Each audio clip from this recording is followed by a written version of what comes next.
तो भाई लोग कैसे हो। तो शी हल्क में हमने कैप की एस पर कुछ ज्यादा ही फोकस किया और जैसे हमने हल्क को सकार की शिप में जाते हुए देखा, इसी तरह हमें कैप्टन अमेरिका के ऊपर भी कुछ देखने को मिल सकता है। Language.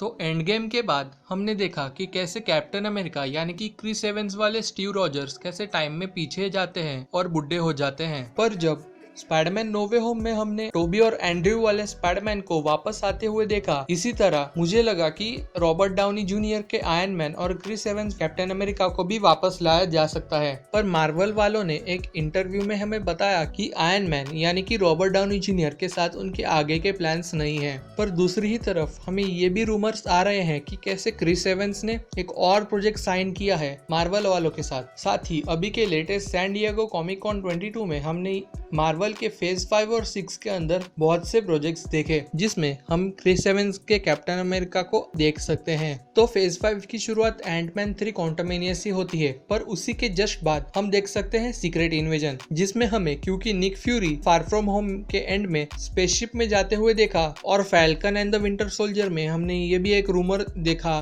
कि कैसे स्टीव रॉजर्स मून पर किसी मिशन के ऊपर काम कर रहे हैं जो हमें सीक्रेट इन्वेजन में देखने को मिल सकेगा। इसी के 3-4 महीने बाद हमें द मार्वल्स जो कैप्टन मार्वल की नेक्स्ट मूवी है जिसमें हम निक फ्यूरी और स्क्रल्स के बारे में और जानेंगे, इसीलिए क्रिस एवंस के कैप्टन अमेरिका को भी हम इसमें देख सकते हैं। पर इसकी कास्ट में क्योंकि कैप्टन मार्वल, मिस मार्वल और फोटोन यानी कि मोनिका रैम्ब्यू जिसे हमने वांडा विजन में भी देखा था, इन्हें देखने के बाद मुझे लगता है कि फीमेल कैरेक्टर्स को मार्वल इस मूवी में ज्यादा लीड करेगा, जिस वजह से क्रिस एवंस का कैमियो हमें इस मूवी में नहीं दिख सकेगा। फिर फेज 5 के एंड में हम देख सकते हैं कि कैसे थंडरबोल्ट्स और captain America new world order, जिसमें हम अगर थंडरबोल्ट्स के ऊपर नजर डाले तो कॉन्टेसा वैलेंटिना एलिग्रा दे ला फोंटेई, ब्लैक विडो और Falcon and the Winter Soldier में भी देखी थी। वो एक ग्रुप बनाती है जिसमें जीमो, अबोमिनेशन और जॉन वॉकर यानी कि सस्ता कैप्टन अमेरिका जो हमने यूएस एजेंट के रूप में falcon and the Winter soldier के एंड में देखा था, वो इस मूवी में होने वाले हैं। पर क्योंकि शैरन कार्टर